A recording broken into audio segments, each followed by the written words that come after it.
Bene data bakundwa b'umwami Yesu Kristo, mwese abakurikira izi nyigisho tubahaye ikaze mu biganiro bya Saveur Divine. Ibi biganiro mu bitegurirwa n'abavugabutumwa bwiza batandukanye, akaba ari umuhamagaro ugendera ku ijambo ry'Imana byanditse mu gitabo cy'ubutumwa bwiza uko bwanditswe na Matayo ibice 24 umurongo wa 14. Kandi ubutumwa bwiza bw'ubwami buzigishwa mu isi yose ngo bube ubuhamya bwo guhamiriza amahanga yose, nibwo imperuka izahera ko ize. Ibi biganiro mubikurikira ku channel ya YouTube yitwa Saveur Divine. Tubifurije kugubwa neza. Imana Data ari nayo So ibaha umugisha.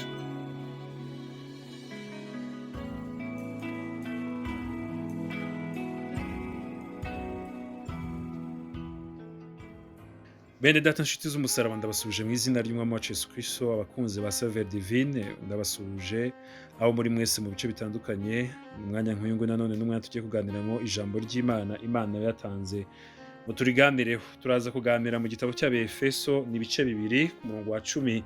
Haravuga ngo kuko turabo yaremye ituremeye imirimo myiza muri Kristo Yesu, Imana yiteguriye kera kugira ngo tuyigenderemo. Haleluya. Ijambo ry'Imana ritubwiye ko turabo yaremye, ab'Imana yaremye ituremeye imirimo myiza muri Kristo Yesu, iyo yiteguriye kera kugira ngo tuyigenderemo. Bene data nshuti zanjye, Bibiliya tugaragariza yuko Imana hari igihe yigeze kuvuga ngo tureme umuntu mu ishusho yacu ase natwe babe abatware. Imana yacu nihabwe icyubahiro. Icyo nicyo gihe Imana yaremye umuntu, imuremera kugira ngo abe umutware. Imana yacu nihabwe icyubahiro. Hanyuma uko dukomeza gusoma Bibiliya dusanga umuntu yaraje kwiyaka ubutware bwe igihe yemeraga ko Satani amugenga. Ubwo Satani yamushukaga akamubwira ngo nuko ngo ese ngo barababwiye ngo ntimukarye kuri ziriya mbuto zo muri Edeni. Umugore yarambwira ngo ya ntago batubwiye zose, ariko hari izo batubujije. Imana yacu nihabwe icyubahiro. Satani aganiriza Eva aramubwira ngo oya, Imana ntago ibyo yababwiye ari byo, ngo ahubwo yanze ko mumera nkayo, ngo nimuzirya ahubwo muzagira ubwenge bwinshi ngo mumere nk'Imana. Imana ishimwe. Birangira umuntu ariye urubuto Imana yamubujije, amaze kururya ajya munsi y'ubutware bwa Satani, yisanga ayobowe na Satani aho kuyoborwa n'Imana, kuko yumvisha ibitekerezo bya Satani kuruta kumva ibitekerezo by'Imana. Uko niko Satani yigeze kubwira Yesu umunsi umwe, aramubwira ngo ndaguha ubutware bwose kuko ndabugabanye. Ntago Satani yahaye ubutware bw'isi n'Imana, ahubwo yabwatse umuntu, yabwatse umwana w'umuntu. Hanyuma iri jambo ryo rivuze neza, riravuga ngo kuko turabo yaremye ituremeye imirimo myiza muri Kristo Yesu, iyi Imana yiteguriye kera ngo tuyigenderemo. Umva icyo bishatse kuvuga. Abakijijwe, abagarutse, abaje kuri Yesu bahinduka abo noneho Imana yaremeye imirimo myiza. Iyo umuntu yinjiye muri Kristo Yesu, abasubiye kuba wa wundi Imana yaramuremeye kuba we, abasubiye kuba wa wundi Imana yashatse kwaba we, abasubiranye bwa butware bwe bwose. Ni nacyo gituma Bibiliya bivuze neza ngo turabe Imana yaremye ituremeye imirimo myiza muri Kristo Yesu. Ibaze yuko twaremwe, twabyawe na ba mama na ba data, ariko twari tutaraba baremeye imirimo myiza. Twaje guhinduka baremeye imirimo myiza mu gihe twakiraga Kristo nk'umwami n'umukiza w'ubugingo bwacu. Icyo gihe nibwo twari turemwe bundi bushya. Ni nayo mpamvu Bibiliya yita kubatizwa kuvuka bundi bushya, ikavuga ngo ni ugupfana na Kristo no kuzukana na Kristo. Ubundi iyo umuntu yakiriye Kristo nk'umwami n'umukiza aba abaye muzima. Imana yacu nihabwe icyubahiro. Iyo umuntu yongeye kugaruka imbere y'Imana akaboneka muri Kristo Yesu, akakira Kristo nk'umwami, ubyumve neza. Mbere abana b'abantu banze ubutware bw'Imana, bakira ubutware bwa Satani, birangira Satani abaye nk'aho ari ubaye umwami wabo. Ibi ngibi hari abantu batabyemera, ariko igihe umwana w'umuntu yemeye kumva ibitekerezo bya Satani, yari yemeye ko agiye mu butware no kuyoborwa na Satani. Ariko iyo wakiriye Kristo nk'umwami n'umukiza, wongera gusubirana ubutware ndetse no kwaka ibyo Satani yari yaragabanye byose. Ni nayo mpamvu biriva ngo twebweho turabo yaremeye, ituremeye imirimo myiza, ituremera muri Kristo Yesu. uyu munsi gukora imirimo myiza tuyikora kuko turi muri Kristo Yesu. Ntushobora gukora imirimo myiza utari muri Kristo Yesu. Ndetse harimo n'abayikora bayibwirije batayiyobowe na Kristo Yesu, mwene abo hari igihe bajya bagira amahirwe nk'ayo Korneliyo yagize. Nusoma Bibiliya mu Byakozwe n'Intumwa uzumva umugabo witwa Korneliyo wagiraga ubuntu bwinshi akanasenga cyane ariko adafite agakiza.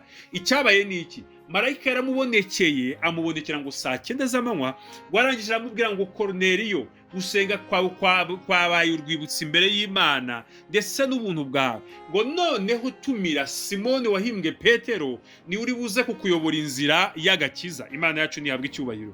Ibi bishatse kuvuga iki rero? Bishatse kuvuga ko umuntu akwiriye gukora imirimo myiza kubera imbaraga za Kristo Yesu. Iyo uyikoze ubwirijwe n'abantu ntaho yandikwa, ariko uyu Korneliyo we kubera ko yari ari muri Kristo Yesu, yarataramye Kristo Yesu neza, Imana ibona ko akwiriye kwerekezwa mu nzira nyayo.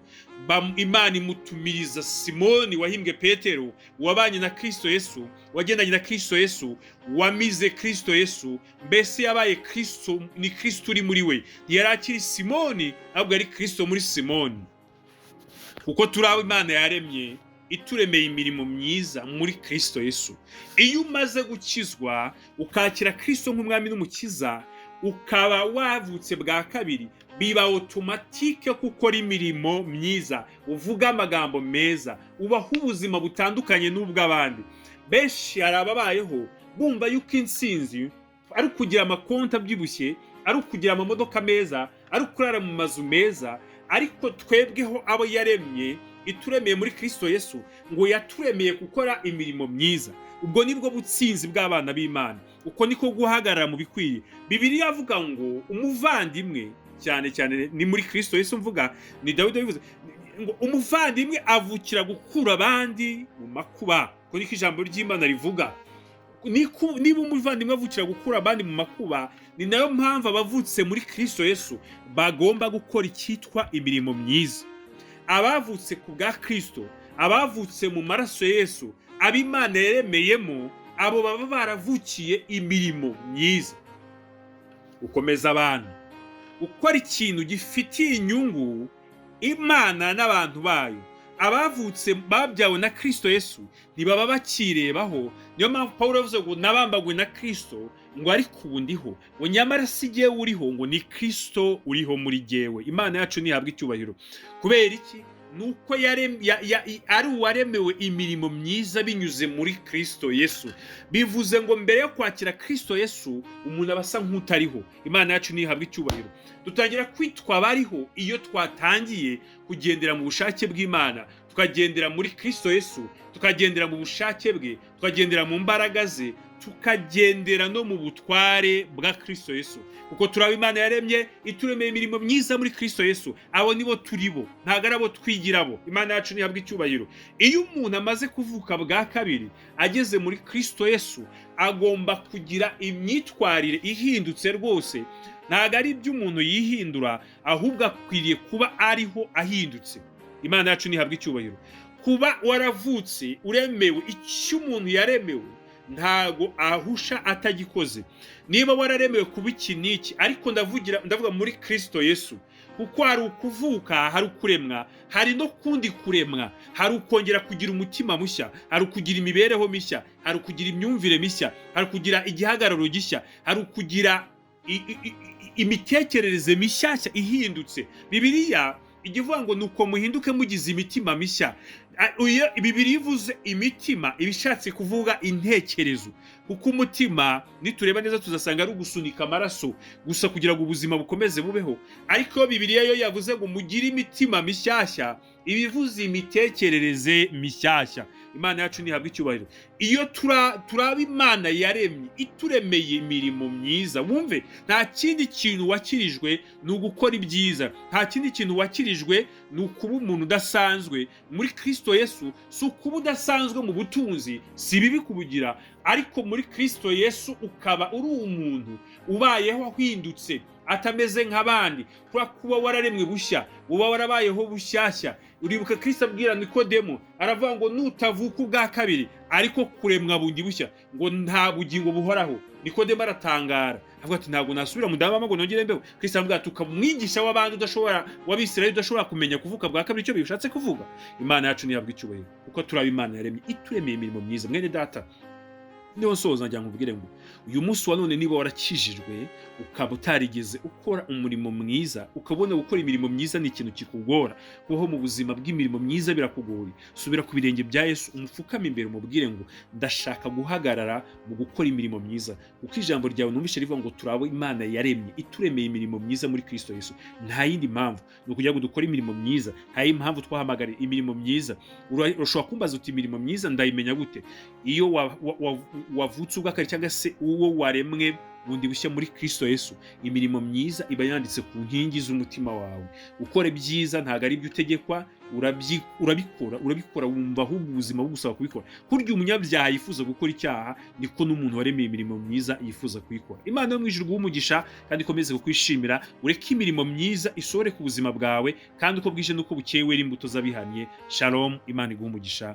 Amen, amen, amen.